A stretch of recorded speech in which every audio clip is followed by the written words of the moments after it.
জোরে মুসলমান বলতে সবাই অংশ নিতে পারে। একটা লোক দিনে চলতে গেলে যতগুলো সামগ্রী দরকার, দিনই সামগ্রী, দিনই পাথর বলেন, এই সবগুলো ডিটেলস আলোচনা হবে।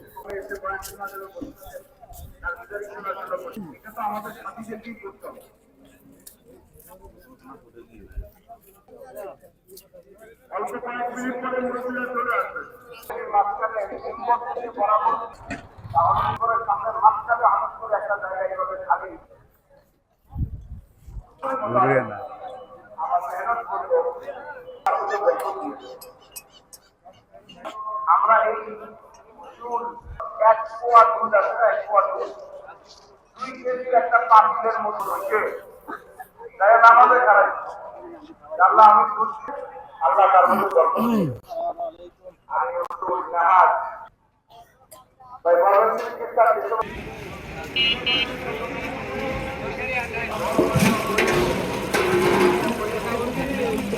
আসসালামু আলাইকুম ওয়া রাহমাতুল্লাহ।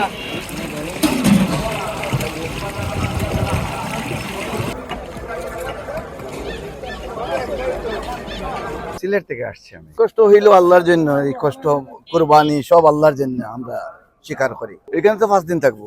জোরের মূল মাকসাদ হলো যে আমরা সারা ওয়ার্ল্ডে যে কাজটা করতেছি একই নাহাজে একই তরিকায় কোরআন ভিত্তিক হয়, এর জন্যই জোরের মূল মাকসাদ হলো এই কাজটা সারা পৃথিবীর মধ্যে কোরআন ভিত্তিক একই নেহাজি হয়, এজন্যই জোর।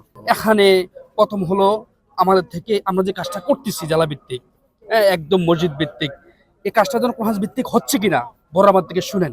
শোনার পরে যেখানে কোরআন দিকের বাইরে চলে যাই, সার্টিফিকেট চলে যাই বা লাইন থেকে লাইনের বাইরে চলে যাই, তখন কোরআন দিয়ে তরগিব দিয়ে আবার জায়গা আনা হয় যেটা কোরআনের মধ্যে আছে। তারপরে হলো ফাঁকে ফাঁকে যেখানে যে ওষুধটা দেওয়া দরকার, অর্থাৎ ইমান আমলে যেখানে ঘাটতি ওখানে কি বলে ওই লাইনে কথা বলেন। যেমন গতকাল বলছেন যে মাল দৌলত এগুলা মানুষের ক্ষতি করে, এগুলো থেকে যেন মানুষ বাঁচতে পারে, কামিয়াবি হতে পারে, এই বিষয়ে কথা বললেন। যেমন আজকে কারোজের শেষ দিন, এরপর থেকে প্রায় 3 দিন 4 দিন 3 দিন পুরা বিষয়, অর্থাৎ একটা লোক দিনে চলতে গেলে যতগুলো সামগ্রী দরকার, দিনই সামগ্রী, দিনই পাথর বলেন, এই সবগুলো ডিটেলস আলোচনা হবে। আমি হবিগঞ্জ থেকে প্রায় 300-350 কিলোমিটার দূর থেকে আসছি। আমরা টঙ্গী ময়দানে আসছি আমাদের উলামায়ে কেরাম এবং কি 3 চিল্লাওয়ালাদের 5 দিনের জোর। আমাদের অনেক আকাবির উলামায়ে কেরাম দেশ বিদেশ থেকে আসছেন। ওনারা আসি আমাদেরকে কোরআন হাদিসের ভিতরে কিছু তরগিবি কথা বলবেন, যা দ্বারা আমরা কোরআন হাদিস থেকে ফায়দা নিয়ে পুরা বছর কিভাবে তবলিগের কাজ সহি নিয়াজে করতে পারি এই সম্পর্কে আমাদের সাথে মুজাকারা করবেন। চাঁদপুর কচুয়া, উদ্দেশ্য আল্লাহকে রাজি খুশি করার জন্য আসছি। জোরে মুসলমান বলতে সবাই অংশ নিতে পারে এবং বিভিন্ন ধর্মের থেকে যদি কালেমা পড়ে মুসলমান হয় তাহলে তো আলহামদুলিল্লাহ। দূরে পানি টেনে নিতে হইতেছে, এই কষ্ট মানে কি জন্য, কি কারণে? আলহামদুলিল্লাহ, এটা একমাত্র আল্লাহ পাকের জন্য। যে ইমান আমল বানায় নিতে পারবে সে দুনিয়ায় শান্তি, আখেরাতে শান্তি পাবে। যে ইমান আমল ঠিক রাখতে পারবে না, দুনিয়া শেষ আখেরাতে শেষ।